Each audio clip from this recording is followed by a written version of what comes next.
The ritual of the universe unveils the ancient truth. The cosmos offers its treasures only when your soul is ready to receive. As you listen, you'll discover that what you seek is seeking you, and every gift arrives in perfect harmony with your awakening. The Ritual of Universe. Introduction. In the hush of ages long forgotten, when truth was sung in breath and moonlight rather than captured in ink, a secret litany began to move through the cosmos. The Ritual of the Universe is no ordinary book. It is a living mirror of your own longing, a vessel that has found you as much as you have found it. Each tale is a silent torch on the winding path of your spirit, revealing not distant wonders, but the treasures that have always dwelt within. Here, you will walk beside merchants who barter in pure consciousness, blacksmiths who surrender to the molten hymn of truth, and astronomers who chart the hidden constellations of the heart. You will meet bakers whose bread rises on currents of intention, and healers, shepherds, and dancers who each carry a fragment of the eternal teaching, that life unfolds not by force or cleverness, but only through readiness, surrender, and love. These parables are not idle ornaments for a passing hour. They are keys, each tempered in the fire of mystery, each waiting for the instant when your soul is tuned to receive. For the treasures of the universe, like the impossible wares of the Damascus merchant, reveal themselves only when destiny and spirit recognize one another.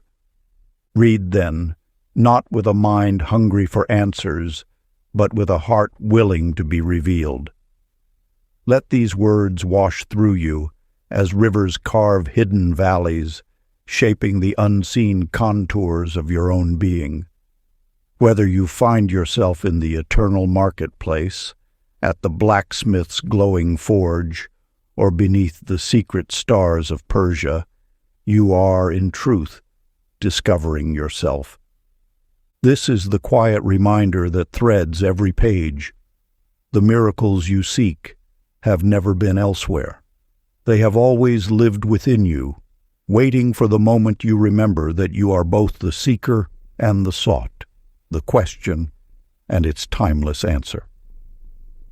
But before we begin, please hit the like button and let me know where in the world you're watching from today. It's always fascinating seeing who's joining us from around the world. Part 1. Awakening to the Cosmic Marketplace. Chapter 1. The Merchant's Impossible Sale. In the sprawling markets of ancient Damascus, where spice-laden winds carried whispers of distant lands, there dwelt a peculiar merchant named Jessica Martinez. Her small stall, tucked between towers of saffron and mountains of myrrh, held items that defied ordinary commerce. Crystalline vessels that caught starlight, mirrors that reflected tomorrow's dreams, and rings forged from fallen wishes. What puzzled Jessica was not the mystical nature of her wares, but their stubborn refusal to be sold. Golden coins would turn to leaves in her palm. Silver pieces would dissolve like morning dew. Even precious gems offered in trade would simply vanish with a gentle chime. "Perhaps," she lamented to a passing wise woman, "I am the worst merchant in all of Damascus." The wise woman's eyes twinkled.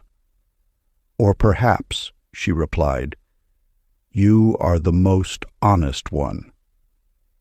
That evening, as Jessica arranged her impossible inventory, she noticed something extraordinary. A weary traveler approached, his eyes drawn to a simple copper bowl that had refused purchase 100 times before. As he lifted it, the bowl began to hum with an inner light. "I've searched 3 continents for such a vessel," he whispered, though until this moment, I didn't know what I was seeking. When he offered payment, the coins remained solid gold in Jessica's palm. The bowl had found its destined owner. Day by day, Jessica discovered the truth. Her items chose their owners, materializing only for those whose souls genuinely required them. A grieving mother found a pendant that whispered lost lullabies. A blind poet received scrolls inscribed with tactile verses. Each object awakened precisely when its intended recipient achieved the consciousness to receive it. You see, dear seeker, the universe operates as Jessica's marketplace writ large. Its treasures appear not by chance but by resonance, manifesting only when your spirit attunes to their frequency. What you seek is also seeking you, waiting for the moment your consciousness becomes its perfect home. Practice. The Gratitude Gateway. Each evening, sit in contemplative silence and name 3 mysterious gifts the universe has placed in your path. They may be teachings, encounters, or revelations that arrived precisely when your soul required them. As you acknowledge each one, whisper, I recognize the perfect timing of all gifts. I trust the wisdom that guides their arrival. I am ready to receive what seeks me now. This practice opens the gateway between your consciousness and the cosmic marketplace, where infinite treasures await the precise moment of your readiness to receive them.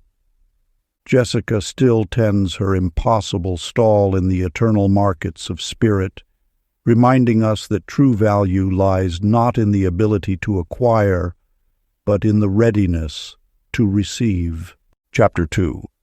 The Blacksmith's Unbreakable Metal. In the volcanic valleys of ancient Mount Olympus, where Earth's molten heart whispered secrets to those who listened, lived a master blacksmith named Brandon Rodriguez. His forge rang with an otherworldly song, yet his greatest works emerged not from strength, but from surrender. Brandon had spent decades mastering traditional metallurgy, hammering metal into submission with precise force. But one mystifying morning, his hammer shattered against a stubborn piece of iron that refused to yield. Strange, he mused, setting aside the broken tool. Perhaps the metal knows something I don't. That night, exhausted from failed attempts, Brandon fell into a trance before his cooling forge. In his altered state, he heard the metal speaking, Your force creates resistance. Your surrender reveals my truth. I am not meant to be conquered, but allowed to flow like youth. Upon waking, Brandon approached his work differently. Rather than commanding the metal, he began listening to it. He discovered each piece had its own rhythm, its own desire to transform.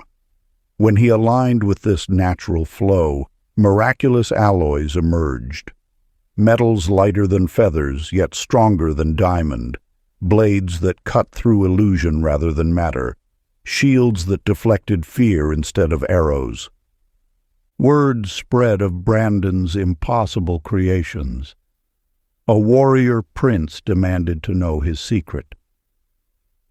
I merely echo what the metal wishes to become, Brandon explained, cradling a glowing ingot like a sleeping child. The strongest forms arise not from dominance, but from partnership with the universe's flow. You see, dear one, creation's deepest magic activates not through force but through harmony. When you cease struggling against the universe's current, you become a channel for its infinite power. Your desires manifest not by conquest, but by alignment with the natural unfolding of cosmic will. Practice. The Forge of Surrender. Sit quietly and place your hands palm up on your knees. With each breath, release one layer of control. Inhale. I am the universe flowing freely. Exhale. Release tension from your body. Inhale. I am divine will in motion. Exhale. Let go of mental resistance. Inhale. I am perfect cosmic timing. Exhale. Surrender all forcing. Continue until you feel light as molten metal, ready to flow into the perfect form life has waiting for you. Brandon's forge still sings in the valleys of spirit, reminding us that our greatest creations emerge not from mastery over the universe, but from becoming one with its dance. Chapter 3. The Astronomer's Missing Star. In the wind-swept peaks of ancient Persia, where heaven and earth traded secrets in the darkness, lived a devoted astronomer named Michelle Campbell. Her observatory, carved from living crystal, housed charts mapping every celestial dance, save one.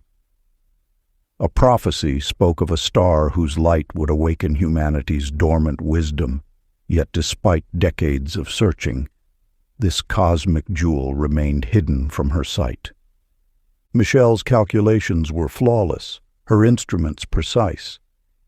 Still, where her charts predicted the sacred star should shine, she saw only empty space. Frustrated, she began sleeping beneath the open sky, her dreams tangled with stardust and questions. One night, a child wandered into her observatory, eyes wide with wonder. "There it is," the girl exclaimed, pointing to the very spot Michelle had fruitlessly studied for years. "The star that sings." Michelle squinted at the familiar patch of darkness. "Where?" "I see nothing." "That's because you're looking with these," the child giggled, tapping her own eyes. "You must look with this." She pressed her small hand against Michelle's heart. That night, Michelle set aside her charts and calculations. Instead of straining her eyes, she closed them. Rather than reaching for the heavens, she turned inward. In the quiet space between breaths, something shifted. When she finally looked up, tears filled her eyes. There it was, the prophesied star, blazing with impossible colors, had been visible all along. Its light didn't travel through space, but through consciousness itself. The star appeared only to those who had cultivated the clarity to perceive it. You see, beloved seeker, the universe's deepest mysteries reveal themselves not to the sharpest instruments, but to the clearest awareness. What you seek often stands before you, waiting not for external discovery, but for internal illumination. Practice the stellar alignment. Find a quiet place beneath the sky, whether star-filled or cloud-covered. Close your eyes and follow these steps. 1. Breathe deeply, whispering, "I am the observer and the observed." 2. Feel your consciousness expanding like the night sky. 3. Allow your awareness to become as clear as space itself. 4. When ready, open your eyes while maintaining this expanded state. Remember Michelle's words, "The stars we seek through telescopes are mirrors of the light within." When inner vision clarifies, outer mysteries reveal themselves. In the eternal observatory of spirit, Michelle still charts the paths of inner illumination, reminding us that the greatest discoveries await not in distant galaxies, but in the pristine clarity of our own consciousness. Chapter 4. The Healer's Selective Remedies. In the misty valleys of ancient Tibet, where healing herbs whispered their secrets to attentive hearts, lived an unusual physician named Timothy Walker. His remedies were unlike any others: simple flowers that could mend broken bones, ordinary water that cured lifelong ailments, and plain stones that banished ancient curses. Yet these medicines worked differently for each person who sought his aid. What puzzled Timothy most was not the miraculous nature of his cures, but their seemingly arbitrary effectiveness. The same herb that instantly healed one fever would have no effect on another. Waters blessed with identical prayers would prove transformative for some, yet remain ordinary for others. One morning, as Timothy gathered dew from lotus leaves, an old monk approached his garden. "Your remedies perplex you," the monk observed, "because you believe they live in the plants and stones." "Where else would they reside?" Timothy asked, watching dewdrops slip through his fingers. The monk smiled. "The medicine is merely a bridge. Its power flows not from the substance, but from the space between readiness and need." Through the following seasons, Timothy began observing his patients differently. He noticed how those who approached with humble receptivity found healing in the simplest remedies, while those demanding instant cures experienced no effect from even his most potent medicines. A nobleman once brought his daughter, burning with fever. Timothy offered a plain cup of stream water. The father raged at such a common remedy, but the child, free from prejudice, drank gratefully and was healed before sunset. "You see, precious one, the universe's healing power flows not through the grandeur of the remedy, but through the readiness of the recipient. What appears as ordinary medicine to one consciousness becomes divine nectar to another. The miracle lies not in the method, but in the meeting of preparation and grace. Practice the healing vessel. Sit quietly and place your hands in your lap, palms upward. Follow these steps. 1.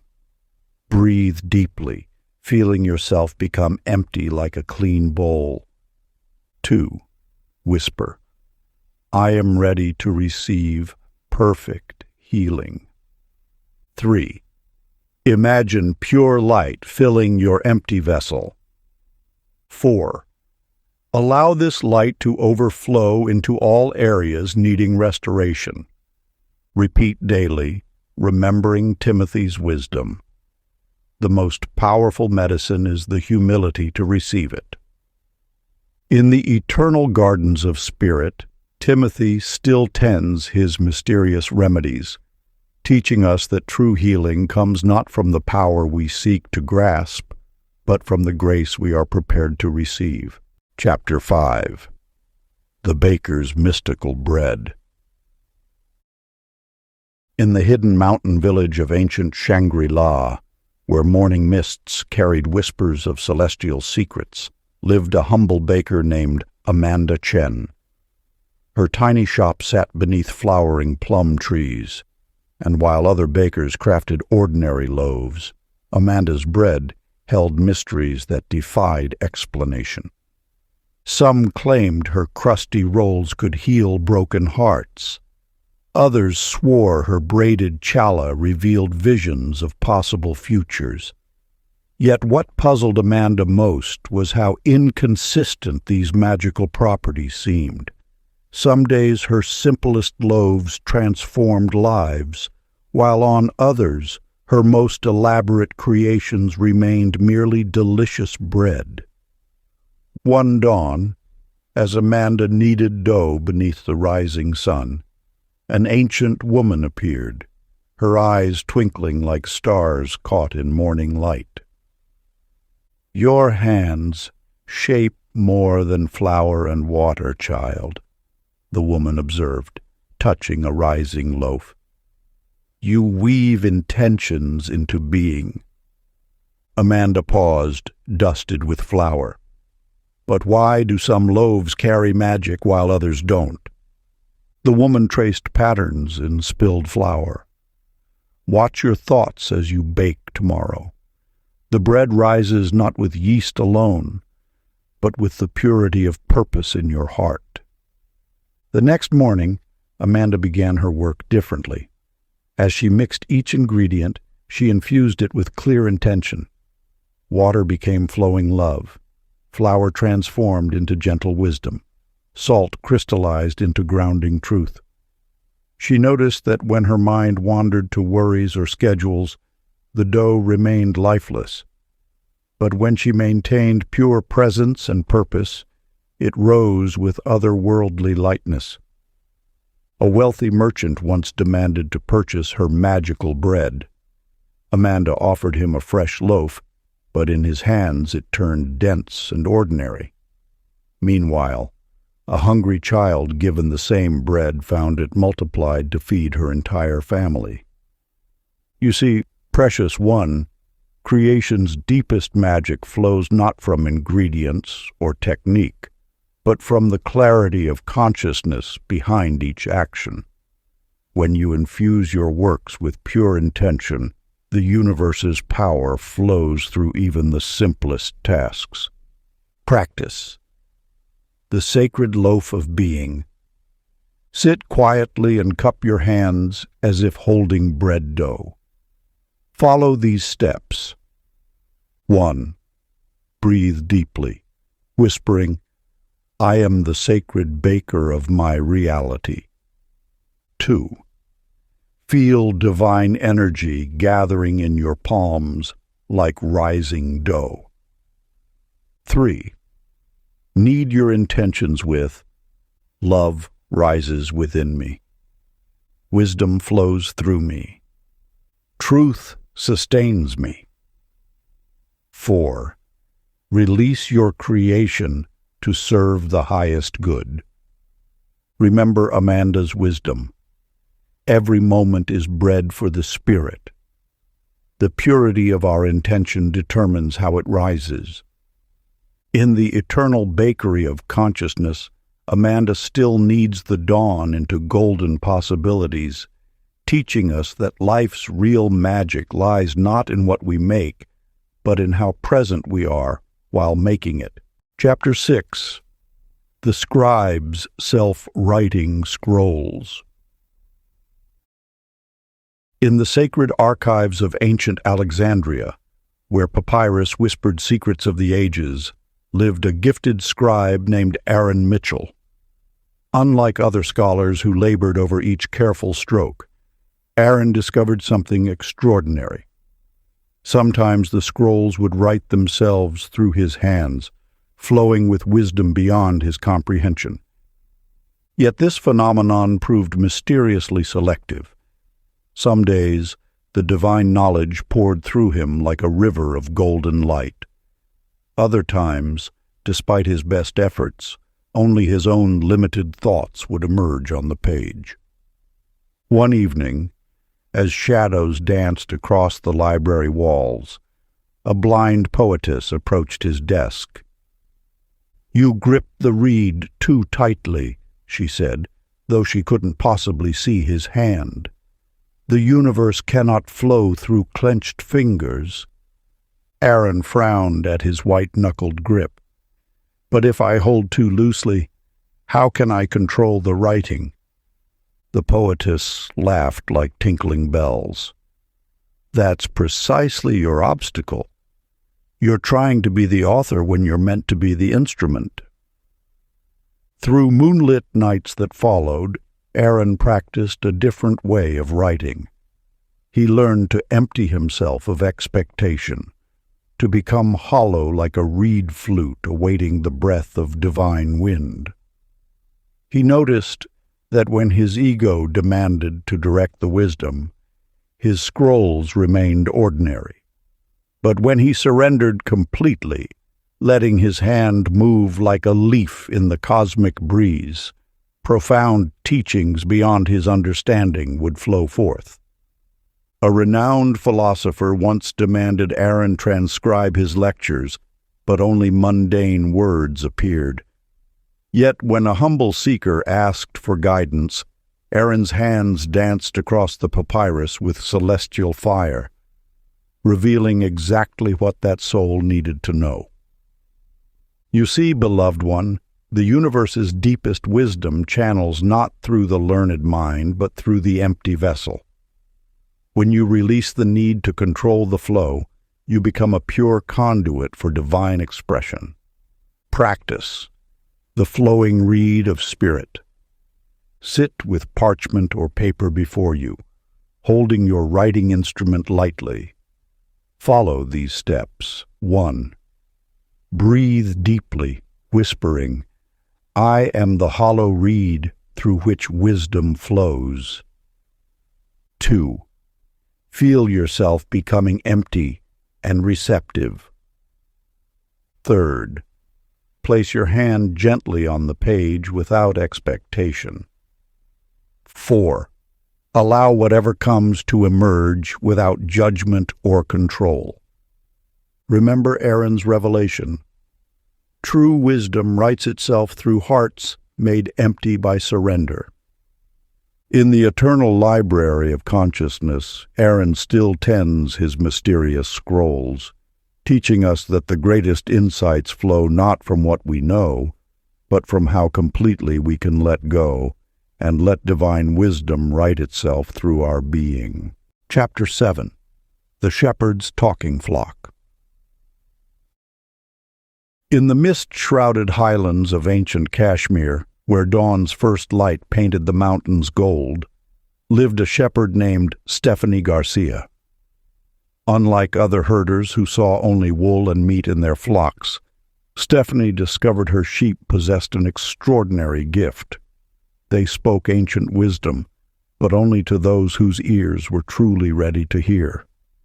At first, she thought the mountain air had addled her mind when she heard philosophical discourse emerging from her grazing flock. One elderly ewe would recite verses from forgotten texts, while young lambs posed questions that challenged the foundations of reality itself. Yet when Stephanie excitedly brought others to witness this miracle, her sheep appeared completely ordinary, bleating their simple sheep sounds. This pattern puzzled her deeply, until a wandering mystic passed through the highlands. "Your flock seems unusually contemplative," the mystic observed, nodding to a ram who had just quoted ancient Vedic texts. Stephanie's eyes widened. "You can hear them too? Everyone else thinks I'm touched by mountain fever." The mystic smiled. "The universe speaks through all things, flowers, stones, even sheep. But its voice becomes audible only when we tune our consciousness to its frequency. Your flock hasn't changed. Your ability to hear has awakened." Through the changing seasons, Stephanie learned to listen more deeply. She noticed that when her mind was cluttered with worldly concerns, the sheep's profound utterances faded to ordinary bleats. But in moments of pure presence, even their footprints in the morning dew revealed cosmic mysteries. A famous scholar once climbed the mountain, demanding to document the talking sheep.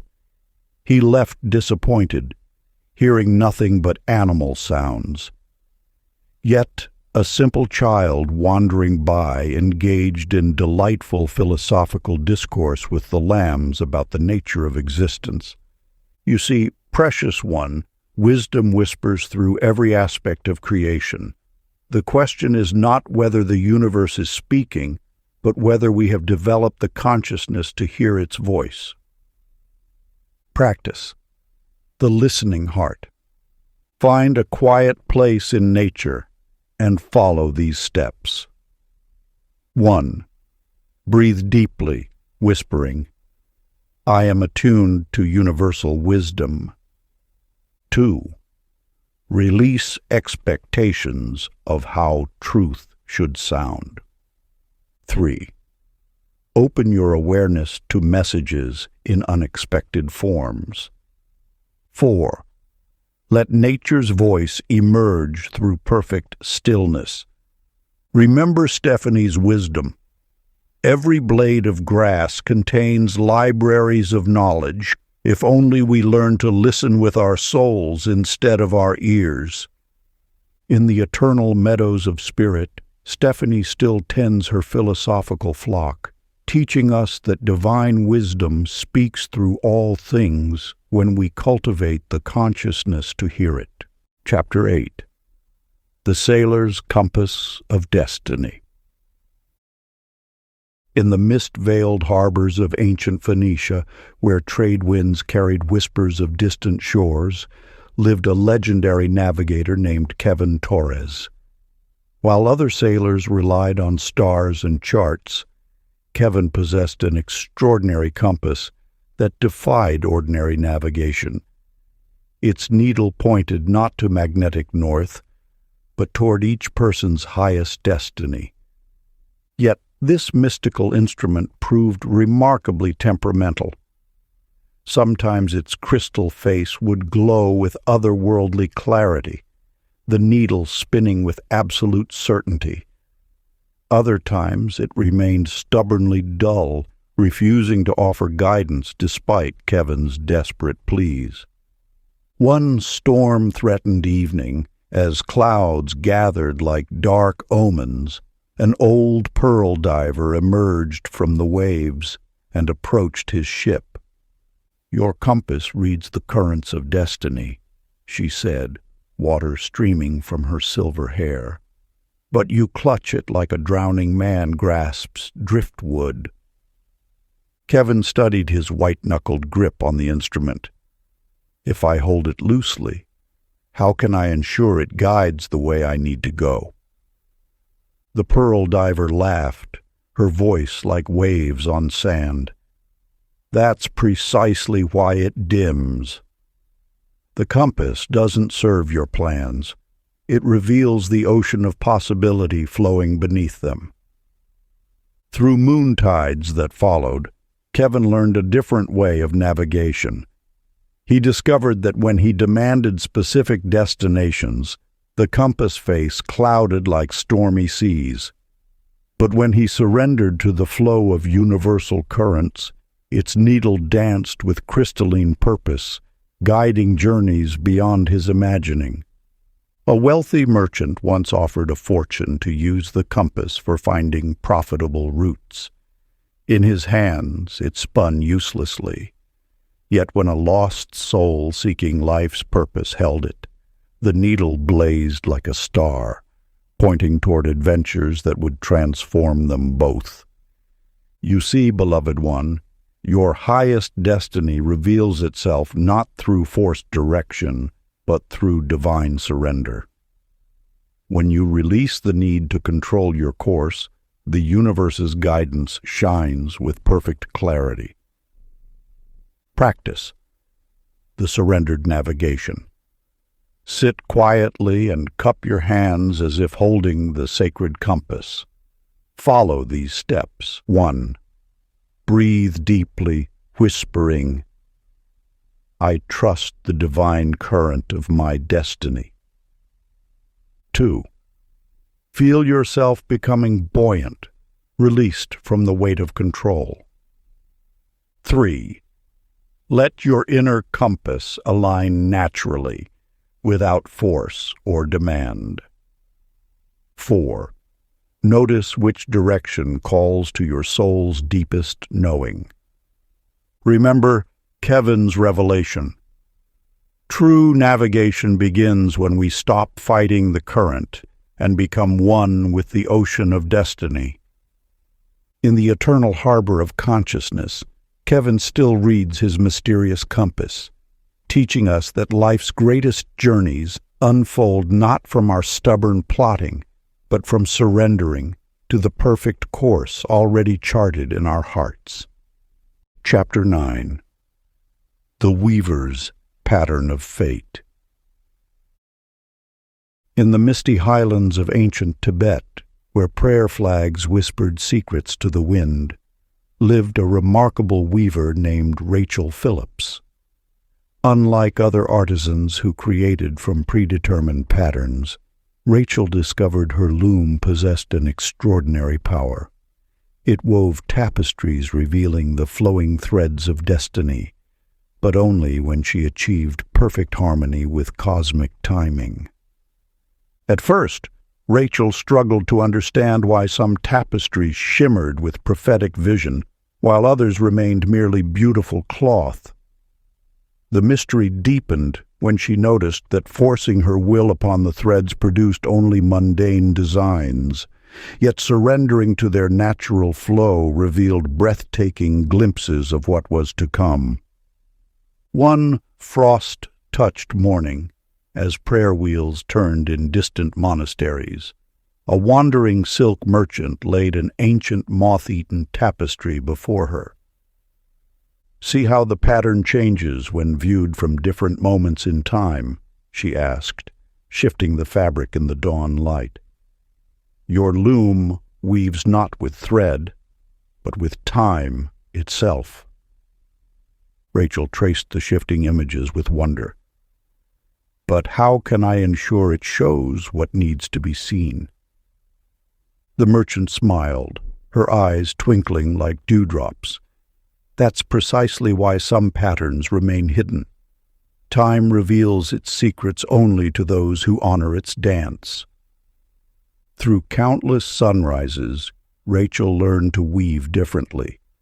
She discovered that when her hands moved with ambitious purpose, seeking specific visions, the patterns remained flat and lifeless. But when she allowed her fingers to flow like water over stones, trusting the timing of each thread, magnificent futures blossomed in the fabric. A desperate noble once demanded she weave his destiny, offering a fortune in gold. Before his grasping hands, the loom produced only geometric shapes. Yet when a humble yak herder simply admired her work, the thread spontaneously wove scenes of their intertwined destinies. "You see, precious one, the future reveals itself, not to those who demand its secrets, but to those who dance gracefully with its unfolding. Practice the threads of time." Sit quietly and imagine sacred threads flowing through your hands. Follow these steps. 1. Breathe deeply, whispering, "I move in perfect harmony with divine timing." 2. Feel the subtle currents of time flowing around you. 3. Notice patterns emerging naturally in your awareness. 4. Trust the perfect unfolding of your destiny's tapestry. Remember Rachel's wisdom. The universe weaves most beautifully through hands that have learned to trust its timing. In the eternal pattern of existence, Rachel still tends her mystical loom, teaching us that life's greatest revelations emerge not from forcing fate's hand, but from flowing gracefully with its divine design. Chapter 10. The Guardian's Test of Worthiness. In the shadow-veiled valleys of ancient Nepal, where sacred temples pierced the clouds like fingers reaching for heaven, lived a mysterious temple guardian named Daniel Hayes. Unlike other protectors who tested seekers with feats of strength or riddles of wisdom, Daniel's trials seemed to defy possibility itself, yet dissolved into simplicity when approached without ego.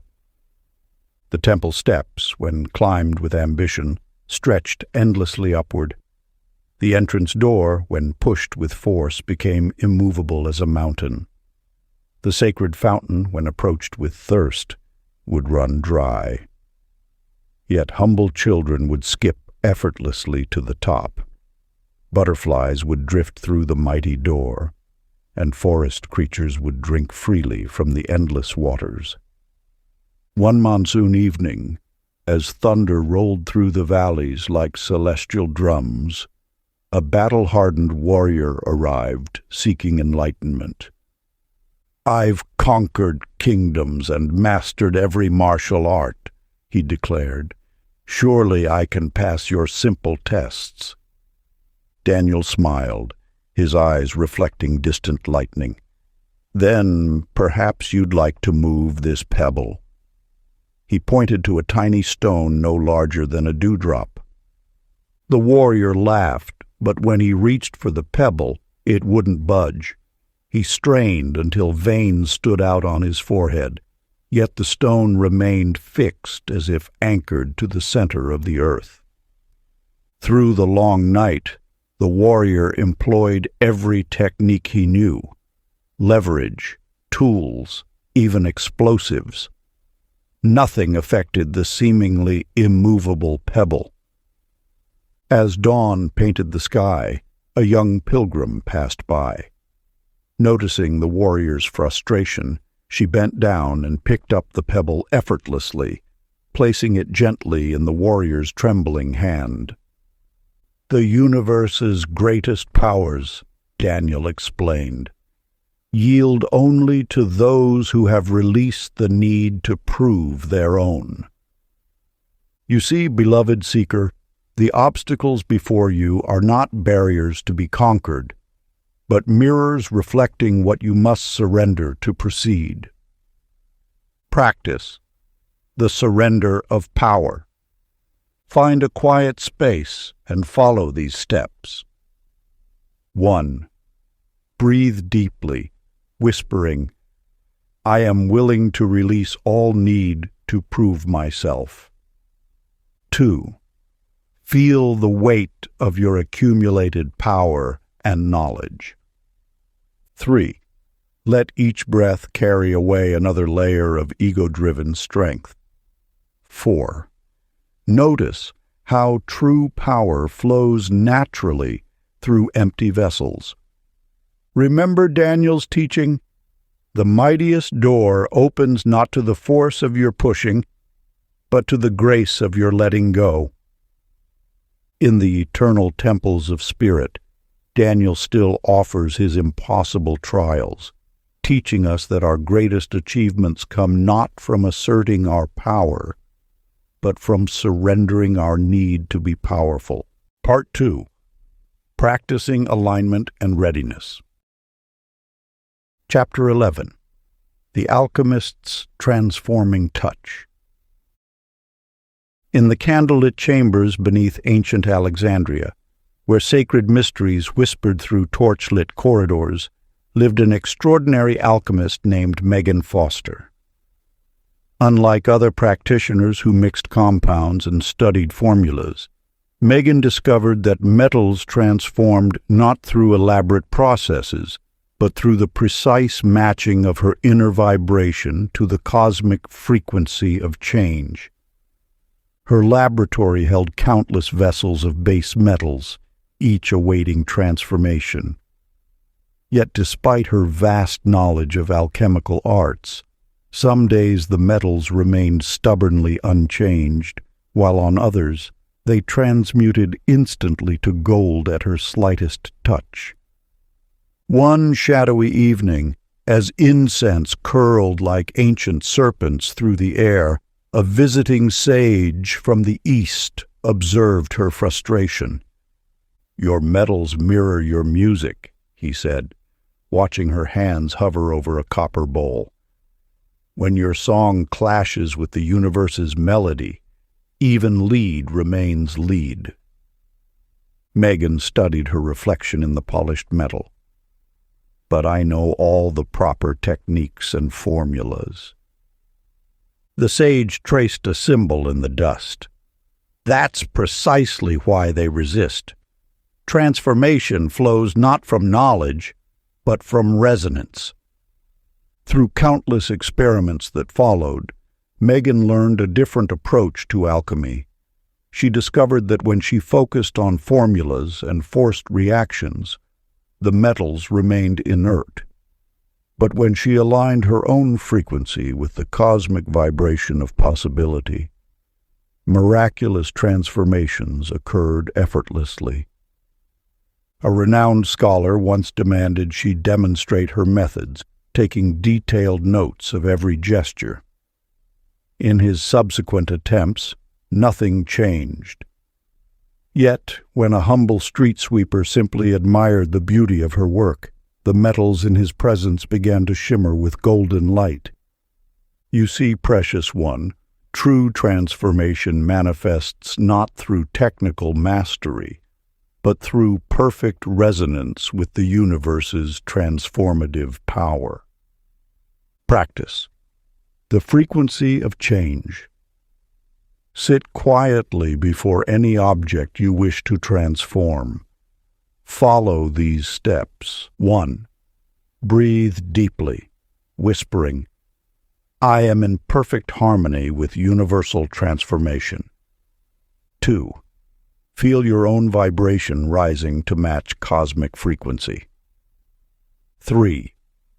Allow your energy to dance with the object's essential nature. 4. Trust the natural flow of transmutation. Remember Megan's wisdom.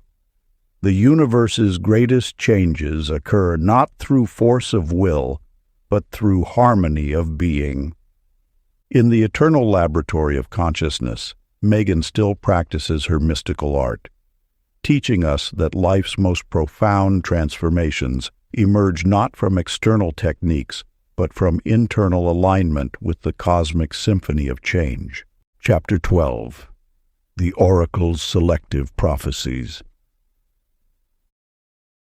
In the sacred caves of ancient Delphi, where vapors of prophecy rose through stone cracks like whispers from the underworld, lived an unusual oracle named Jennifer Wallace. Unlike other seers who spoke in riddles to all who approached, Jennifer discovered her visions appeared only for those who sought truth rather than comfort. Her chamber, carved from living rock and lit by eternal flames, held a pool of mercury still water that showed different reflections to each seeker. Yet Jennifer noticed something peculiar. When visitors came seeking specific predictions or favorable fortunes, the pool showed only their own uncertain faces staring back. One storm-racked night, as lightning illuminated the cave mouth like Zeus's fury, a wealthy merchant arrived, demanding to know his future successes. "Strange," Jennifer murmured, gazing into the pool. "The waters show nothing but shadows." "Impossible," he declared, dropping a heavy purse of gold. "I've paid handsomely for clarity." Yet when a dust-covered pilgrim entered moments later, seeking only to understand her life's purpose, the pool erupted with vivid scenes of possibility. Through countless revelations, Jennifer learned to recognize the patterns. Those who approached with predetermined hopes saw nothing. Those who came clutching specific questions left with only riddles. But those who arrived with hearts truly open to wisdom, regardless of its nature, received visions of startling clarity. A celebrated king once commanded her to reveal his enemy's plans. Before his imperial gaze, the pool remained dark as pitch. Yet when a simple fisherman asked how he might better serve his village, the waters blazed with prophetic light. You see, beloved seeker, divine wisdom reveals itself not to those who demand specific answers, but to those who approach with genuine openness to truth in all its forms. Practice, the mirror of truth. Find a quiet space with any reflective surface. Follow these steps. 1. Breathe deeply, whispering, I am ready to receive truth in whatever form it appears. 2. Release all predetermined questions and desired outcomes. 3. Open your heart to wisdom's unexpected forms. 4. Allow divine guidance to flow naturally through your consciousness. Remember Jennifer's teaching. The clearest visions come to those who seek not what they wish to see, but what the universe wishes to show.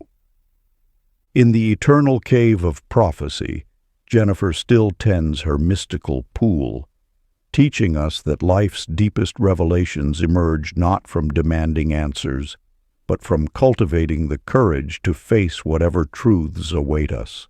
Chapter 13. The Artist's Painting Portal.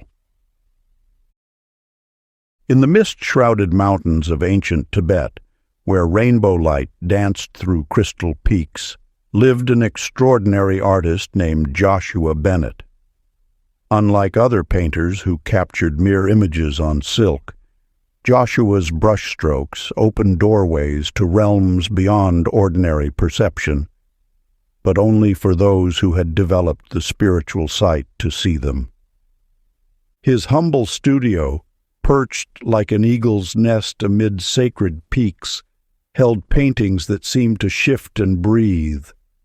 Yet while most visitors saw only beautiful landscapes, those with awakened vision would gasp as the scenes came alive, revealing vast dimensional doorways through which they could step.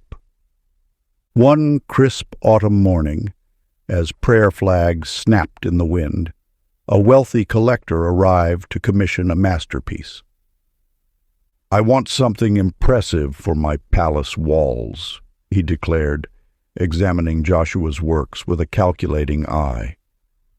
Though these seem rather simple, Joshua smiled, selecting a worn brush. Perhaps this one will interest you. He gestured to a painting of a mountain path that, to enlightened eyes, clearly showed celestial beings dancing among the clouds. Just rocks and trees, the collector scoffed, turning away. Later that day, a blind monk visited the studio. Though his physical eyes couldn't see, he stood transfixed before the same painting. "Extraordinary!" he exclaimed. "The light beings, they're beckoning us to join their sacred dance." Through years of observation, Joshua discovered that his art revealed exactly what each viewer's consciousness was prepared to perceive. Those seeking material beauty saw only surface images. But those who had cultivated inner vision experienced his paintings as living portals to higher dimensions. You see, precious one, the universe constantly offers doorways to expanded reality. Yet we can access these gateways only when we've developed the spiritual sight to perceive them. Practice. The vision of higher realms. Find a quiet space and choose any image to focus upon. Follow these steps. 1. Breathe deeply, declaring, I am blessed with the vision to see beyond ordinary reality. 2. Allow your physical eyes to soften while your spiritual sight awakens. 3. Feel the image becoming a living doorway to higher consciousness. 4. Trust whatever perceptions arise without judgment. Remember Joshua's wisdom. True vision comes not from the eyes that look, but from the soul that sees.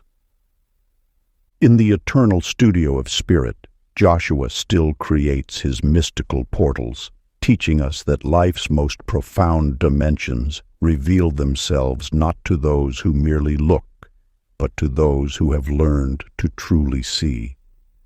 Before we get into the next chapter, You can download a free ebook version of this audiobook using the link in the pinned comment below this video. Chapter 14. The Musician's Healing Songs. In the hidden valleys of ancient Persia, where mountain winds played ethereal melodies through sacred caves, lived an extraordinary musician named Nicole Rivera. Unlike other wandering minstrels who played for coins and acclaim, Nicole discovered her music carried healing powers, but only when listeners opened their hearts fully to receive the universal symphony of love. Her simple reed flute, carved from bamboo that grew beside a holy spring, produced notes that somehow knew exactly what each person needed. Yet Nicole noticed something curious.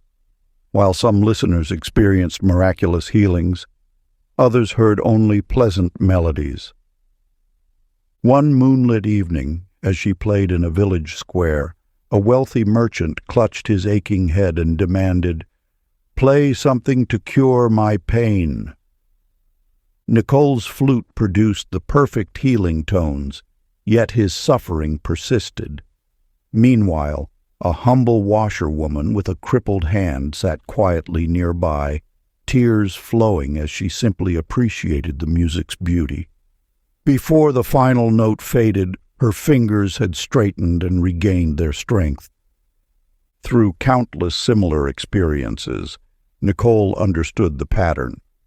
Those who demanded healing or approached her music with skepticism remained unchanged, but those who surrendered to the pure joy of the melody without expectation or resistance often found their ailments mysteriously dissolving.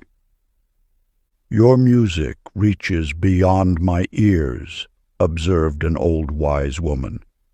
"It speaks directly to the soul, but only when we leave our doors unlocked.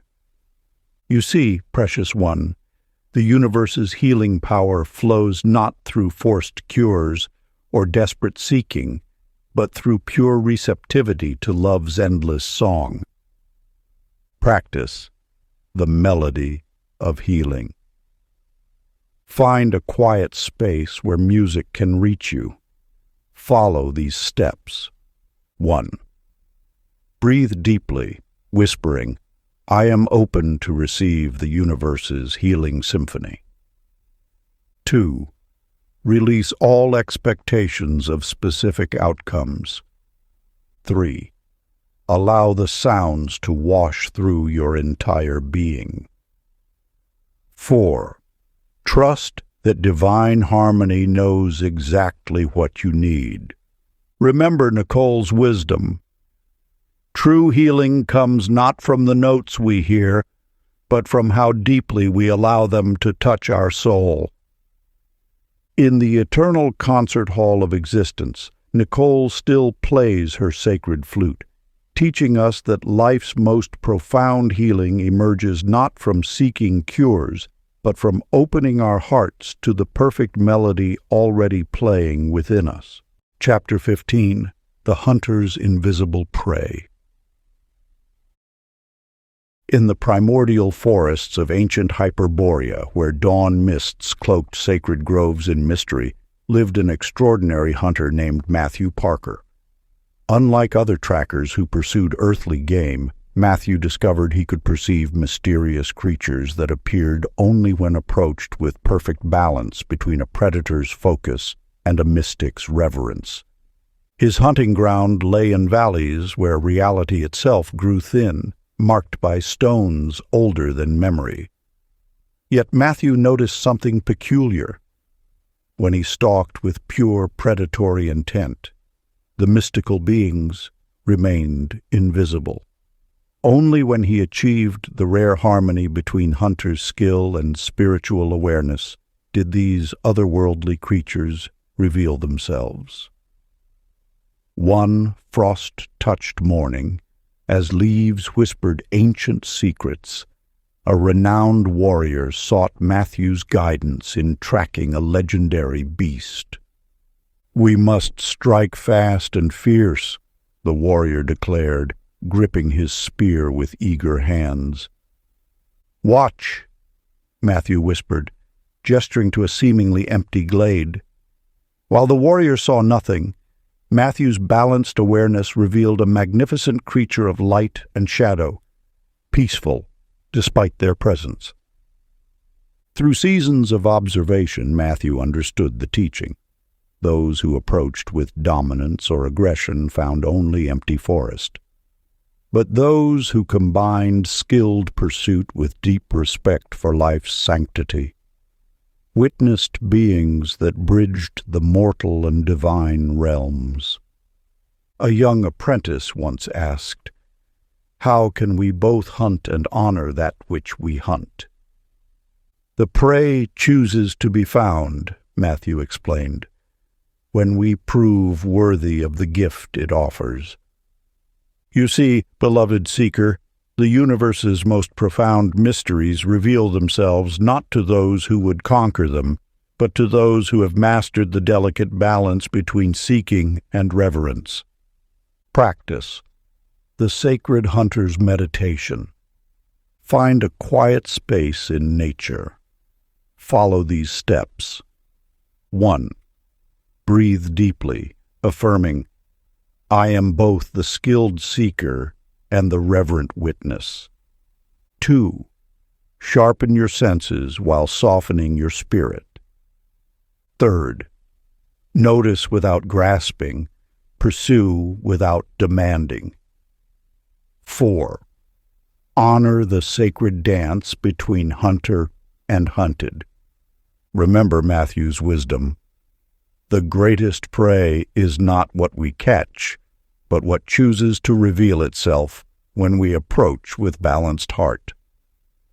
In the eternal forest of spirit, Matthew still tracks his invisible quarry, teaching us that life's deepest mysteries appear not to those who would seize them, but to those who have learned to blend the power of pursuit with the grace of reverence. Chapter 16. The Potter's Vessels of Abundance. In the sun-baked hills of ancient Mesopotamia, where clay held memories of creation itself, lived an extraordinary potter named Cristina Lopez. Unlike other artisans who shaped mere vessels, Cristina discovered her containers possessed a miraculous quality. They multiplied whatever was placed within them, but only when filled by hands free from the weight of scarcity. Her humble workshop, beside the sacred rivers where civilization first bloomed, contained shelves of seemingly ordinary vessels. Yet those who received her pottery reported mysterious occurrences. A jar of grain that never emptied, a bowl of oil that remained perpetually full, a vessel of coins that doubled its contents each moon cycle. One scorching afternoon, as her wheel spun in perfect rhythm with Earth's turning, a wealthy merchant brought her finest spices to store. "Make me a vessel that will increase my wealth," he demanded, clutching his treasures possessively. Cristina shaped a beautiful urn, but when the merchant filled it with his spices, they simply remained as they were. Meanwhile, a poor widow who had received one of Cristina's bowls as a gift found her single handful of flour somehow fed her children for months. Through countless such experiences, Cristina discovered the pattern. Those who approached her vessels with grasping or fear of lack found only ordinary clay. But those who gave and received with open hearts, trusting in life's endless abundance, witnessed the miraculous multiplication of whatever they shared. "The vessels mirror what lives in our hearts," she explained to her apprentice. "They can only multiply what flows freely through open hands. You see, precious one, the universe's abundance manifests not through desperate hoarding or anxious accumulation, but through the pure consciousness that knows there is always enough to share. Practice the vessel of infinite supply. Find a special container and follow these steps. 1. Hold your vessel, declaring, "I am a channel of unlimited abundance." 2. Place something meaningful inside, coins, grain, or symbolic items. 3. Visualize your container connected to the cosmic source of all supply. 4th, share from your vessel with complete trust in its replenishment. Remember Christina's wisdom. True abundance flows not from what we keep, but from what we allow to flow through us in perfect trust. In the eternal workshop of creation, Christina still shapes her magical vessels, teaching us that life's greatest abundance emerges not from gathering more, but from releasing the consciousness of lack that blocks the infinite flow of universal supply. Chapter 17. The Architect's Self-Building Temples. In the mist-shrouded mountains of ancient Tibet, where sacred geometry danced in the thin air, lived an extraordinary architect named Brian Kelly. Unlike other builders who commanded armies of laborers, Brian discovered that stones would move themselves into perfect harmony, but only when his will completely aligned with the divine blueprint. His building sites, chosen through meditation at powerful energy nexus points, became theaters of miraculous construction. Yet Brian noticed something remarkable. When he approached with detailed plans and rigid expectations, the stones remained stubbornly immobile. Only when he surrendered his personal vision to serve the greater cosmic design did the massive blocks begin their mystical dance. One dawn, as prayer flags snapped in the wind, a powerful nobleman arrived demanding a magnificent temple. "Build it exactly to these specifications," he ordered, unrolling elaborate drawings. Brian stood quietly, hands empty of tools. The stones lay silent.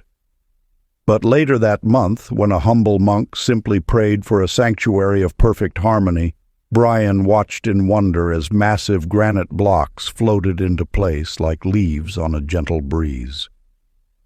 Through years of witnessing such mysteries, Brian understood the teaching. Those who tried to impose their will upon the universe found themselves struggling against its immovable weight. But those who aligned themselves with divine intention discovered they were merely instruments through which cosmic architecture manifested itself.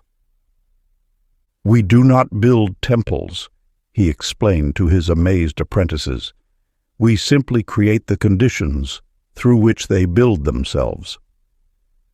You see, precious one, the universe's creative power flows not through forcing our limited vision, but through surrendering to the perfect design already waiting to emerge through us. Practice. The temple of divine will. Find a quiet space and follow these steps. 1.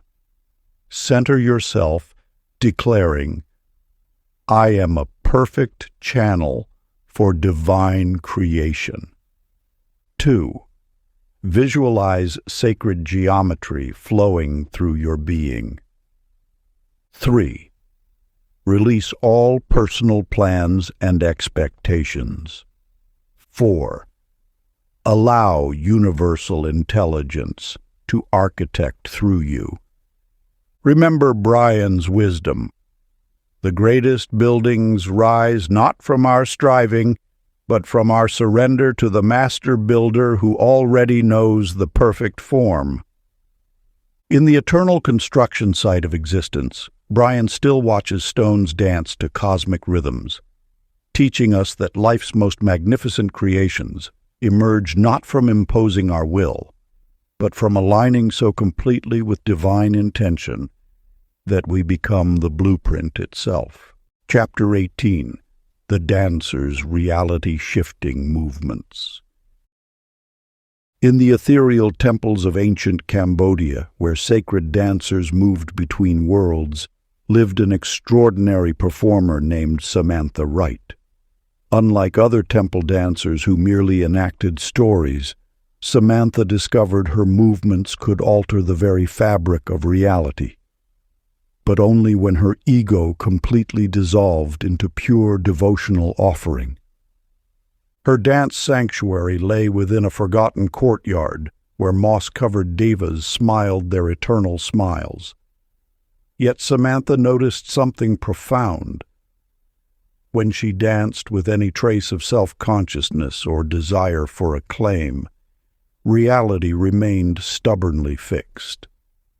Only when she became empty of herself, a pure vessel for divine movement, did the walls between worlds begin to shimmer and bend. One twilight, as incense spiraled toward the stars, a renowned dance master came to witness her art. "Show me your most impressive choreography," he demanded, seated importantly among silk cushions. Samantha began to dance, but the air remained thick and ordinary. Later that night, alone in moonlight, she moved in spontaneous devotion to the divine. As her ego dissolved completely, those gathering night blooms witnessed reality itself begin to dance. Stone turning fluid, air becoming light, time flowing backward and forward like silk in wind. Through countless nights of sacred movement, Samantha understood the teaching. Those who danced to be seen remained trapped in ordinary reality, but those who allowed themselves to become pure movement, empty of performer, discovered they could step between the realms of possible and impossible.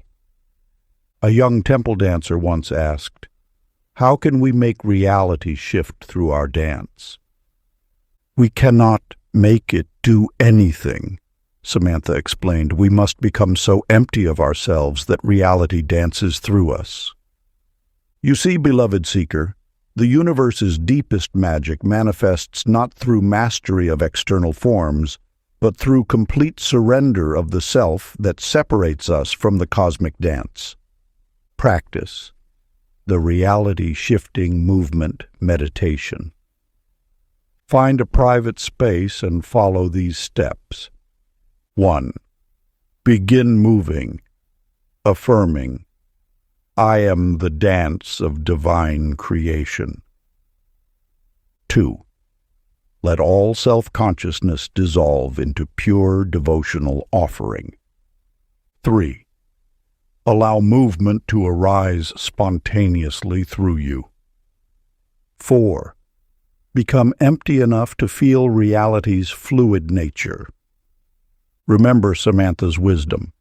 The greatest dance happens not when we perform it, but when we dissolve completely into the eternal choreography that dances all worlds into being. In the timeless temple of infinite possibility, Samantha still moves between realities, teaching us that life's profound transformations emerge not from perfecting our performance, but from becoming so transparent that the divine can dance unobstructed through our being. Chapter 19. The Librarian's Living Books. In the crystalline caverns beneath ancient Alexandria, where wisdom whispered through limestone passages, lived an extraordinary librarian named Jeremy Scott. Unlike other keepers who merely preserved scrolls, Jeremy discovered the texts in his care revealed different wisdom to each reader, but only when their consciousness had evolved to perceive deeper layers of truth. His underground sanctuary held thousands of seemingly ordinary scrolls, yet visitors reported mysterious experiences, passages shifting before their eyes, words rearranging into personal messages, and entire chapters appearing or vanishing based on the reader's spiritual readiness. One autumn evening, as oil lamps cast dancing shadows on the cave walls, A renowned philosopher arrived seeking ancient secrets. "Show me your most advanced teachings," he demanded, reaching for a sacred text. Yet when he unrolled the scroll, he found only basic parables. Meanwhile, a humble street sweeper, borrowing a simple prayer book, discovered within its chapters the deepest mysteries of creation, teachings that weren't visible to others who examined the same text. Through countless such encounters, Jeremy understood the pattern. The scrolls acted as mirrors, reflecting back only what each reader's consciousness could comprehend.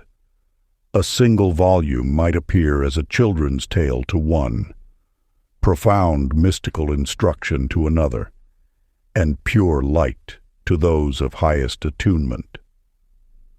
"Books are not fixed things," he explained to his apprentice while dusting ancient shelves.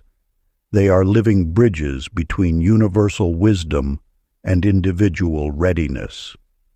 You see, precious one, divine knowledge reveals itself not through intellectual grasp or scholarly status, but through the pure receptivity of an evolved consciousness. Practice, the living text, meditation. Find a sacred text and follow these steps. 1.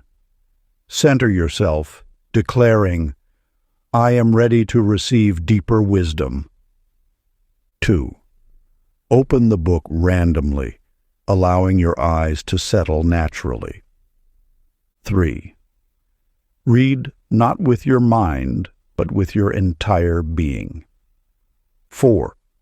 Notice how the meaning shifts as you open to higher understanding. Remember Jeremy's wisdom. True knowledge lives not in the words themselves, but in the space between your consciousness and infinite possibility. In the eternal library of cosmic wisdom, Jeremy still tends his living books, teaching us that life's deepest truths emerge not from accumulating information, but from becoming the consciousness that can perceive what was always written between the lines. Chapter 20. The Gardener's Consciousness. Seeds. In the hidden valleys of ancient Persia, where moonflowers bloomed in eternal gardens untouched by time, lived an extraordinary gardener named Amber Thompson. Unlike other cultivators who planted ordinary seeds, Amber discovered she could grow manifestations of pure consciousness, but only when the intentions were sown from the soil of unconditional love. Her mystical garden defied nature's usual patterns. Plants sprouted not from physical seeds, but from the pure essence of thoughts and dreams. Yet Amber noticed something profound. When she planted from a place of lack or need, even the most carefully tended beds remained barren. Only when her heart overflowed with love and completeness did magnificent blooms of manifestation spring forth. One drought-parched season, as desert winds howled through the valley, a desperate merchant brought her a handful of precious seeds. "Plant these immediately," he demanded. "I must have a bountiful harvest to sell." Amber placed the seeds in her richest soil, but they lay dormant. Later that moon cycle, when a child offered her a single seed wrapped in a leaf, saying simply, "I wish to grow beauty for others to enjoy," Amber watched in wonder as it sprouted into a shimmering tree bearing fruit of pure light. Through seasons of such mysteries, Amber understood the teaching. Those who planted from desperate want remained haunted by scarcity's shadows, but those who sowed from love's abundance discovered their gardens blooming with miracles beyond imagination. "We don't grow things," she explained to her amazed apprentices. "We cultivate the consciousness from which all creation springs. You see, precious one, The universe's manifestation power flows not from grasping need, but from the fertile soil of love's complete fullness. Practice. The garden of pure intention. Find a quiet space and follow these steps. 1. Ground yourself, declaring, "I am the garden of divine abundance." 2. Feel your heart overflow with unconditional love. 3. Plant your intention from this space of complete fullness. 4. Water it daily with gratitude and joyful expectation. Remember Amber's wisdom. The most magnificent blooms rise not from our wanting, but from our overflowing. In the eternal garden of infinite possibility, Amber still tends her consciousness seeds, teaching us that life's most beautiful manifestations emerge not from the soil of need, but from hearts so full of love they can't help but create more beauty to share. Part 3. Embodying the Universal Mystery. Chapter 21. The Judge's Scale of Truth. In the mist-shrouded mountains of ancient Tibet, where karma's threads were said to become visible to enlightened eyes, lived an extraordinary judge named Ryan Edwards. Unlike other arbiters who weighed mere evidence and testimony, Ryan possessed a mystical scale that measured the pure essence of truth, but only when those who stood before it had released all self-deception. His courtyard of judgment lay beneath an ancient Bodhi tree, where a set of golden scales hung from gnarled branches. Yet these were no ordinary balances. Rather than weighing physical objects, they responded to the invisible weight of human intention and self-honesty. One autumn morning, as prayer flags snapped in the wind, 2 merchants brought their dispute before him. "Place your grievance upon the scales," Ryan instructed, gesturing to the empty balances. The first merchant spoke eloquently of being wronged, yet the scales remained motionless. The second merchant opened his mouth to defend himself, but before he could speak, the scales began to move, not measuring his words, but weighing the truth he had yet to admit, even to himself. Through countless such revelations, Ryan understood the deeper teaching. The scales measured not actions or arguments, but the degree to which each soul was ready to face absolute truth about themselves. Those who came seeking to prove their rightness found the scales unmoved, but those willing to witness their own depths, both shadow and light, discovered the scales dancing with the weight of authentic self-recognition. "These scales do not judge," he explained to his puzzled apprentice. "They simply reflect what we are ready to see in ourselves." You see, beloved seeker, the universe's deepest justice flows not from external judgment, but from our willingness to face the complete truth of who we are. Practice. The scale of self-truth meditation. Find a quiet space and follow these steps. 1. Center yourself, declaring, "I am ready to face my complete truth." 2. Imagine golden scales before you, empty and waiting. 3. Place each thought and feeling upon them without judgment. 4. Notice what truths become weightier as your defenses dissolve. Remember Ryan's wisdom. The scales measure not our righteousness, but our readiness for revelation. In the eternal courtyard of infinite truth, Ryan still tends his mystical scales, teaching us that life's profound transformations emerge not from proving ourselves right, but from becoming honest enough to see who we truly are, beyond all illusion and defense. Chapter 22. The Messenger's Telepathic Deliveries. In the shimmering oases of ancient Arabia, where thought traveled faster than desert winds across singing dunes, lived an extraordinary messenger named Heather Morgan. Unlike other couriers who carried physical scrolls and parcels, Heather discovered she could transmit messages directly from mind to mind, but only between souls whose spiritual frequencies had achieved perfect harmony. Her delivery routes traced invisible lines across the vast desert, connecting distant temples and hidden mystic communities. Yet she noticed something remarkable.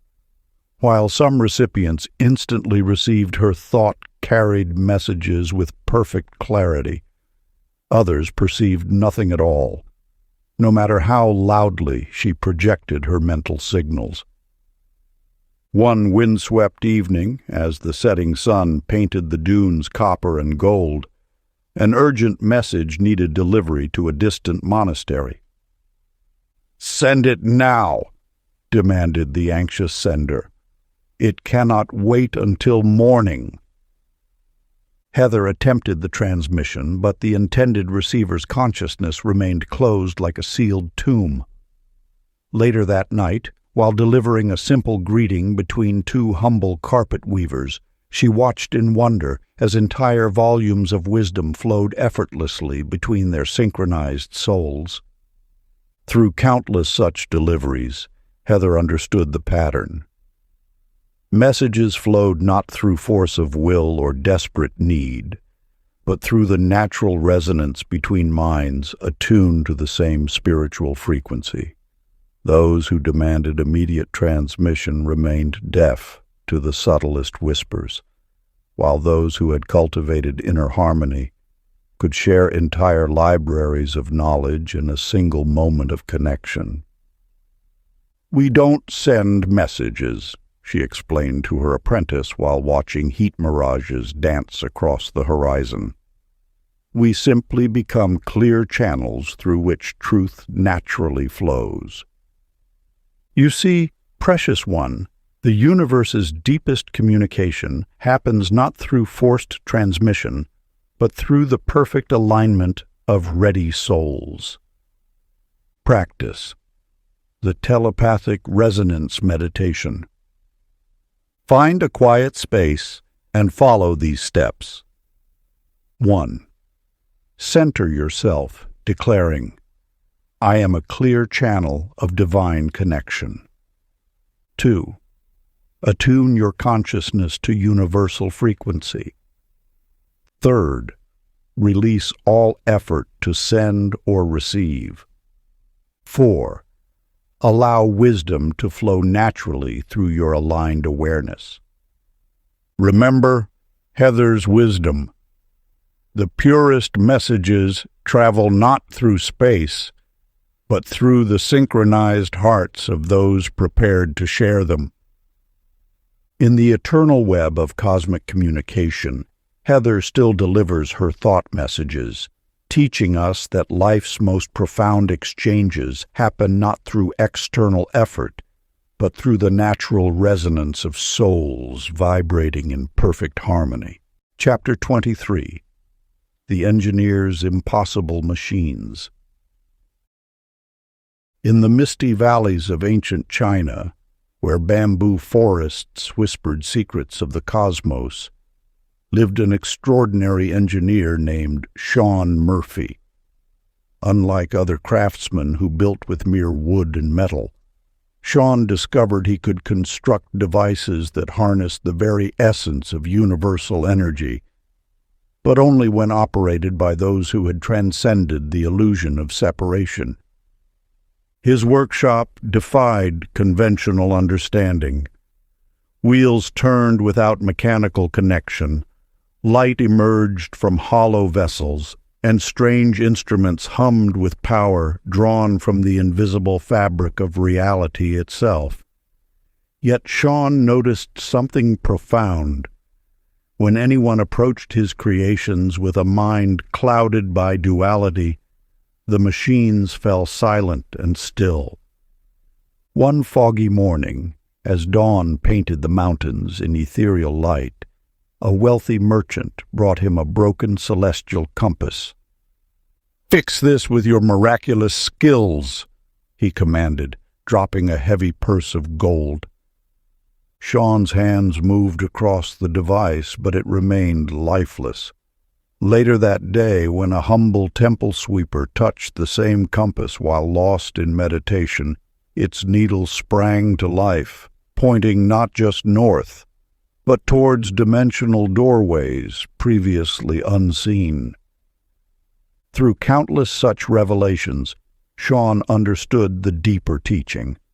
His machines weren't machines at all. They were mirrors of consciousness, responding only to those who recognized their own unity with the cosmic force that powered them.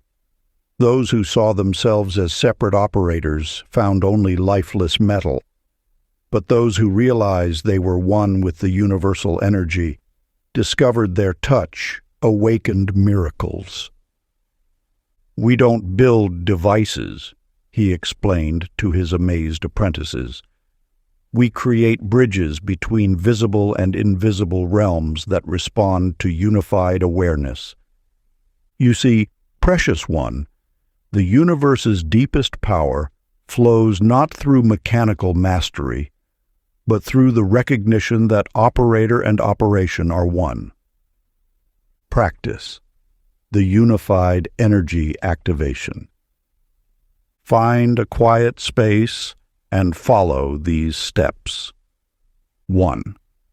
Center yourself, declaring, "I am one with universal force." 2. Place your hands on any object before you. 3. Release all sense of separation between self and other. 4. Feel the flow of cosmic energy moving through unified awareness. Remember Sean's wisdom. The most remarkable machines work not through complexity of design, but through simplicity of oneness. In the eternal workshop of infinite possibility, Sean still crafts his impossible devices, teaching us that life's greatest innovations emerge not from technical skill alone, but from consciousness that transcends the illusion of separation. Chapter 24. The Teacher's Wordless Lessons. In the hidden valleys of ancient Bhutan, where prayer wheels spun eternal truths into the mountain mist, lived an extraordinary teacher named Kimberly Adams. Unlike other instructors who lectured and debated, Kimberly discovered she could transmit the deepest wisdom through complete silence, but only to students whose receptivity had matured beyond the need for words. Her teaching hall was unlike any other. No scrolls lined its walls, no voices echoed through its chambers. Instead, students would sit in the presence of her radiant stillness, experiencing direct transmission of knowledge that transcended language itself. Yet Kimberly noticed something remarkable. While some students received entire libraries of understanding through a single silent gaze, others grew frustrated and left, unable to perceive the profound teachings flowing through the quiet. One misty dawn, as rhododendron petals drifted like pink snow, an accomplished scholar arrived seeking wisdom. "Teach me everything you know," he demanded, unrolling his credentials. Kimberly simply sat in silence. The scholar waited, grew angry, and stormed away. Later that day, a young yak herder wandered in, sat quietly, and in one breathless moment received the essence of 1,000 teachings through the silence between thoughts. Through countless such encounters, Kimberly understood the pattern. True wisdom flowed not through elaborate explanations, but through the pristine clarity of minds prepared to receive direct knowing. Those who demanded words found only empty silence, while those who had transcended mental chatter discovered entire universes of understanding in a single wordless moment. "We don't teach knowledge," she would gesture to her puzzled visitors. "We become still enough to let wisdom reveal itself." You see, precious seeker, the universe's deepest teachings flow not through language, but through the pure awareness that lies beyond all words. Practice the silent wisdom transmission. Find a quiet space and follow these steps. 1. Center yourself, declaring silently, "I am open to wordless knowing." 2. Release all mental activity and expectation. 3. Rest in pure receptive awareness. 4. Allow wisdom to arise naturally in the silence. Remember Kimberly's silent teaching. The profoundest truths speak themselves when the mind grows quiet enough to hear them. In the eternal classroom of infinite understanding, Kimberly still shares her wordless wisdom, teaching us that life's deepest revelations emerge not through explanation, but through the direct transmission that happens when consciousness transcends the need for words. Chapter 25. The Merchant's Abundance Exchange. In the bustling silk markets of ancient Samarkand, where caravans wove paths between east and west like threads of destiny, lived an unusual merchant named Tiffany Nelson. Unlike other traders who carefully counted every coin, Tiffany discovered she could manifest unlimited prosperity, but only when she gave without any expectation of return. Her marketplace stall defied conventional commerce. Instead of haggling, she simply offered her finest silks to those in genuine need, regardless of their ability to pay. Yet she noticed something extraordinary. While some days she gave away entire bolts of fabric without receiving a single copper piece, her wealth mysteriously multiplied through unexpected channels. One sweltering afternoon, as spice-laden winds stirred the market awnings, a wealthy prince arrived seeking her rarest textiles. "Name your price," he declared, displaying his jeweled purse. But Tiffany saw no true need in his eyes, only desire. Later that day, when a poor weaver approached with empty hands but a heart full of creative purpose, she gifted him her finest silk. By sunset, her coffers had mysteriously filled with more gold than the prince had offered. Through countless such exchanges, Tiffany understood the cosmic pattern. True abundance flowed not through careful calculation, but through the pure joy of giving aligned with universal purpose. Those who clutched at wealth found it slipping away, while those who gave freely discovered riches flowing back through 1,000 unexpected doors. "We don't trade goods," she explained to her bewildered fellow merchants. "We simply become channels through which abundance naturally flows. You see, precious one, the universe's deepest prosperity emerges not through aggressive acquisition, but through the perfect alignment with abundance consciousness itself.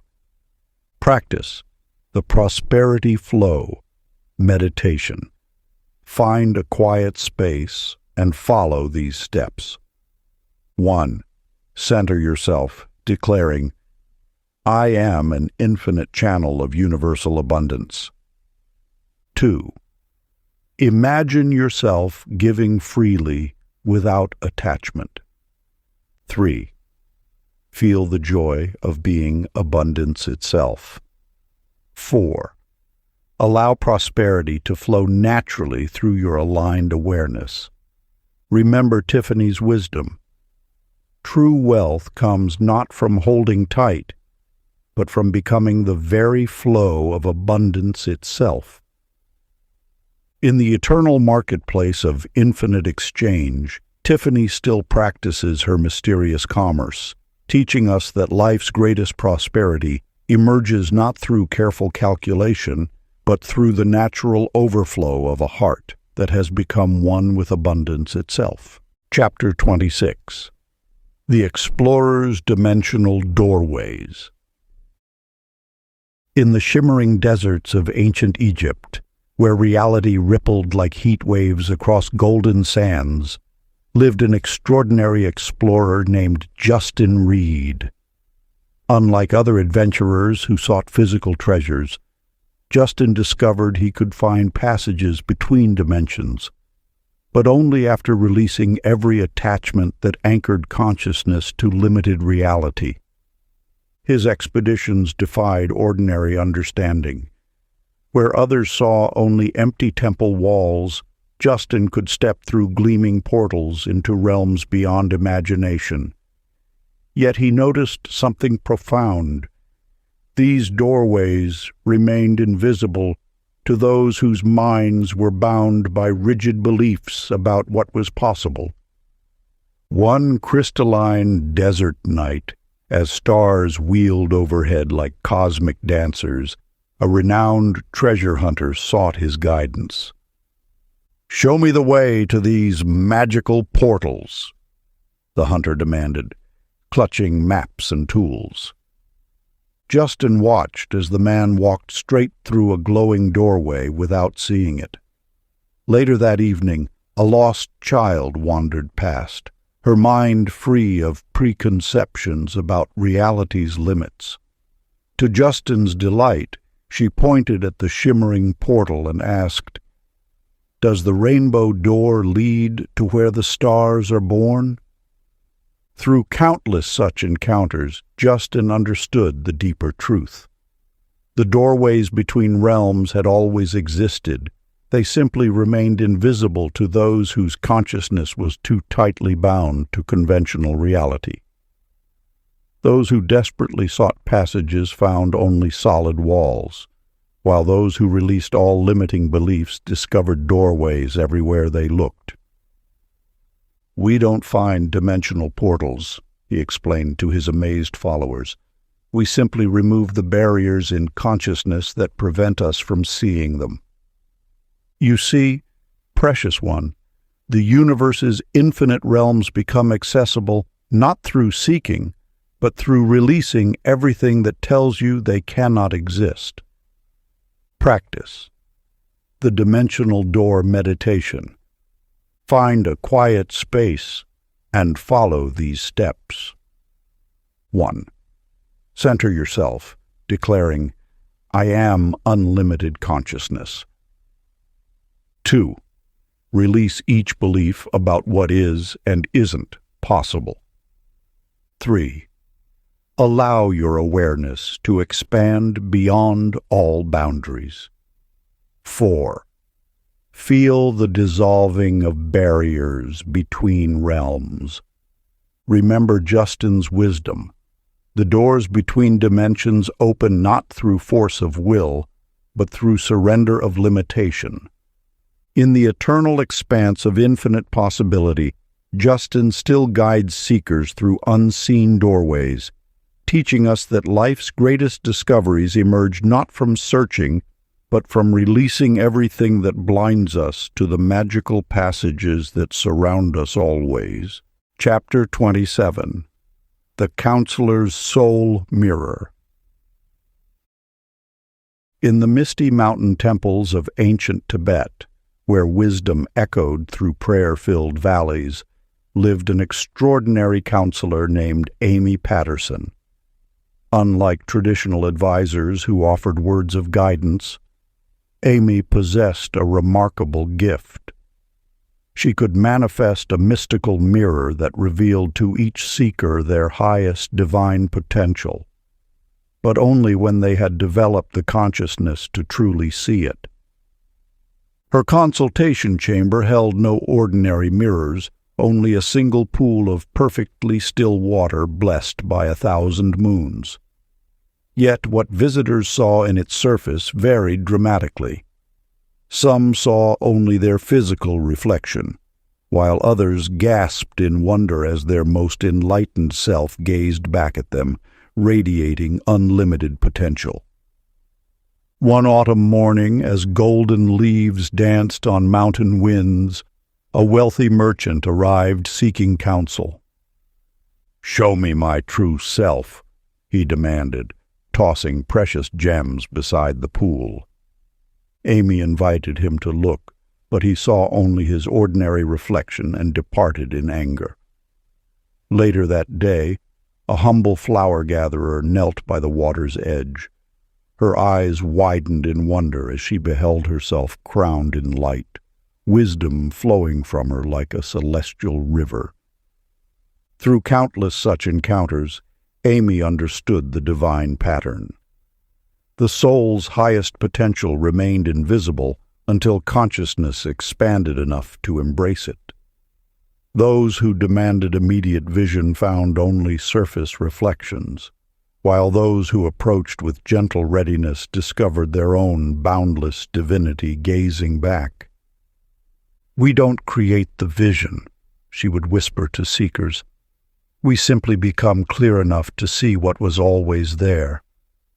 You see, beloved one, your highest self already exists in perfect form. The journey is not about becoming something new, but about developing the vision to recognize what you eternally are. Practice. The divine reflection. Meditation. Find a quiet space with still water or a mirror and follow these steps. 1. Center yourself, declaring, "I am ready to see my true divine nature." 2. Gaze softly at your reflection without judgment. 3. Allow your vision to soften beyond physical appearance. 4. Open your heart to receive glimpses of your highest potential. Remember Amy's wisdom. The face of your divinity appears not through forcing vision, but through becoming ready to recognize your eternal light. In the timeless chamber of infinite reflection, Amy still guides seekers to recognize their divine nature, teaching us that our highest potential reveals itself not through seeking, but through developing the consciousness to see what was always there. Chapter 28. The Inventor's Creation Magic. In the glittering crystal caves of ancient Lemuria, where thought itself took physical form, lived an extraordinary inventor named Mark Anderson. Unlike other craftsmen who shaped materials with tools, Mark discovered he could manifest objects directly from pure consciousness, but only when his creative intentions perfectly aligned with universal benefit.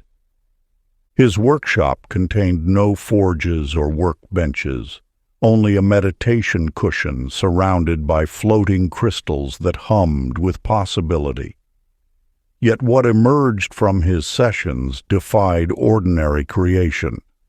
Through pure thought aligned with cosmic purpose, ethereal blueprints would shimmer in the air before consolidating into physical form. One crystalline morning, as rainbow light danced through the cave walls, a wealthy collector arrived seeking magical devices. "Create me something to dominate my rivals," he demanded, offering a fortune in precious gems. Mark sat in meditation but could manifest nothing, the crystals falling silent. Later that day, when a humble farmer sought help to heal his drought-stricken lands, Mark's consciousness burst into creative fire. Before their eyes, a delicate device materialized that could call rain from clear skies. Through countless such experiences, Mark understood the cosmic pattern. Creation magic flowed not from personal desire, but through perfect alignment with universal evolution.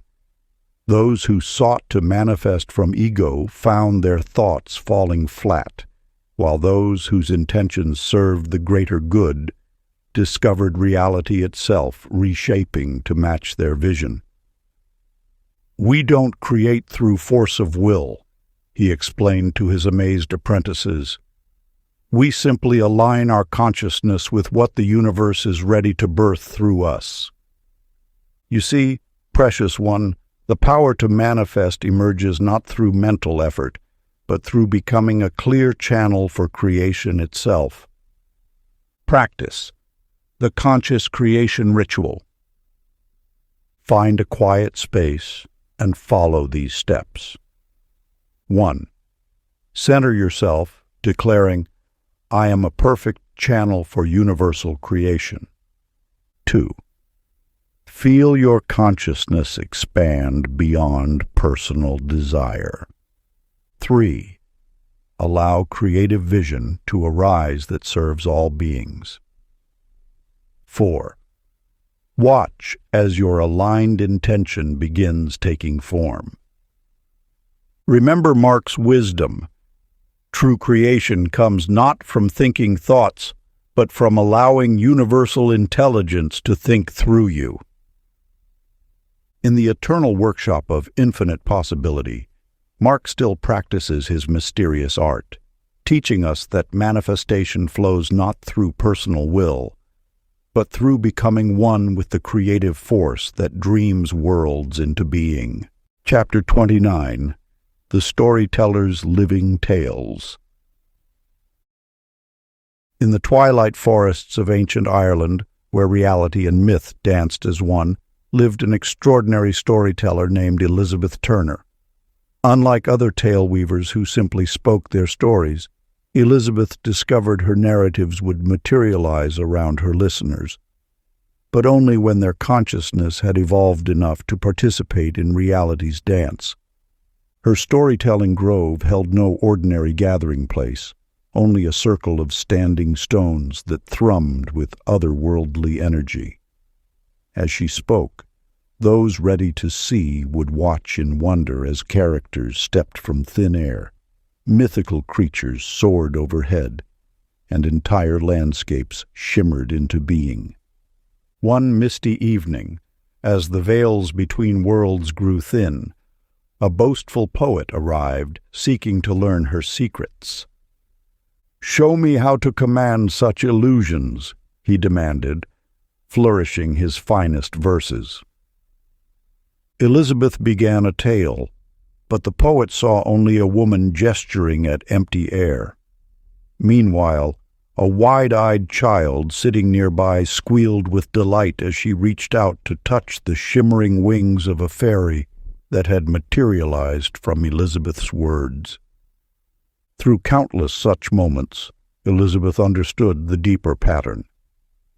Stories were not mere entertainment, but living seeds of reality, sprouting into physical form when falling on fertile consciousness. Those who approached with rigid minds found only words, while those who opened themselves to wonder discovered they were not passive listeners, but active co-creators of each unfolding tale. "We don't tell stories," she would whisper as magical scenes danced around her. "We simply remind the universe of what it dreams to become through us." You see, precious one, reality itself is a living story constantly creating itself anew through those ready to participate in its endless unfolding. Practice the story, weaving meditation. Find a quiet space and follow these steps. 1. Center yourself, declaring, "I am a living chapter in the universal story." 2. Allow your imagination to dissolve the boundary between inner and outer.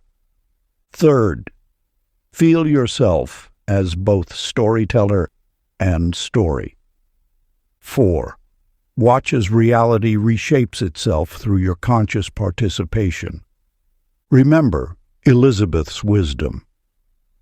The greatest tales don't simply entertain, they awaken us to our power as co-authors of existence itself. In the eternal grove of infinite stories, Elizabeth still weaves her living tales, teaching us that reality's magic emerges not from passive observation, but from conscious participation in the grand story that dreams us all into being. Chapter 30. The Initiate's Final Understanding. In the hidden valley of the Eternal Masters, where reality's deepest mysteries unveiled themselves to ready souls, lived an extraordinary seeker named Stephen Phillips. Unlike other spiritual aspirants who sought to gain mastery over the universe's powers, Stephen discovered a truth so profound it transformed everything, but only when he finally stopped seeking. His meditation cave sat high in crystalline peaks where cosmic energies converged in dancing ribbons of light. Yet unlike others who tried to harness these forces, Stephen simply sat in perfect stillness, dissolving deeper and deeper into the ultimate mystery. One sacred dawn, as golden light pierced the morning mists, an ambitious adept climbed to his cave. "Teach me to control the universe's power," the visitor demanded. Stephen smiled softly and replied, "How can you control what you already are?" In that moment, as the words echoed through the cave, something extraordinary happened. The boundaries between Stephen, the visitor, the cave, and all of existence suddenly dissolved. There was no longer a seeker trying to grasp truth. There was only truth recognizing itself through what appeared to be separate forms. Through this profound revelation, Stephen understood the cosmic pattern that had always been present. The ultimate spiritual achievement wasn't gaining power over the universe. It was recognizing that you are the universe experiencing itself in endless forms. Those who sought to control reality remained trapped in illusion, while those who recognized their true nature discovered they were already everything they sought. "We don't need to master the universe," he would whisper to those ready to hear. "We simply need to remember we are the universe, mastering itself through us." You see, precious one, you are not a separate being seeking connection with cosmic forces. You are those forces taking this precise form to experience themselves in uniquely beautiful ways. Practice the ultimate recognition meditation. Find a quiet space and follow these steps. 1. Center yourself, declaring, "I am the universe experiencing itself as this form." 2. Allow all sense of separation to dissolve. 3. Feel yourself as both the observer and everything being observed. 4. Rest in the recognition of your true infinite nature. Remember Stephen's wisdom. The final understanding isn't about achieving anything, it's about recognizing what you eternally are. In the timeless cave of infinite being, Stephen still sits in profound simplicity, teaching us that enlightenment comes not through gaining something new, but through recognizing we have always been the very thing we sought. If you enjoyed this audiobook, I created a free ebook version for you. You can download it using the link in the pinned comment. Conclusion. And now, seeker, the circle closes. You have walked among merchants of destiny, blacksmiths of surrender, astronomers of inner light, and countless others who revealed that the miracles of the cosmos are never withheld. They only await your readiness to receive. What have these tales truly spoken? That abundance flows not from possession but from trust, that healing descends not from remedy but from openness, that guidance appears not through command but through surrender, and that the final mystery is not about gaining power over life, but remembering you are already one with its boundless source. Let these stories linger within you as seeds, for they will not sprout all at once. Some may lie quiet until a moment of need, then bloom with sudden clarity. Others may already be unfolding in unseen ways, shaping choices and opening doors as you move through your days. Carry this knowing gently. You are not apart from the eternal marketplace of wonders, the forge of creation, the loom of fate, or the silent library of wisdom. You are each of these, clothed for a time in human form, here to remember the truth you once forgot, that the universe is not outside you, but is you, endlessly discovering itself. And so, when the book grows quiet and the voice fades, the teaching does not end. It continues as the whisper in your breath, the light in your eyes, the rhythm of your heart. Walk on, beloved one, for every step you take is the universe awakening to itself through you. If you enjoyed this exclusive audiobook, I handpicked this next book which will change your life.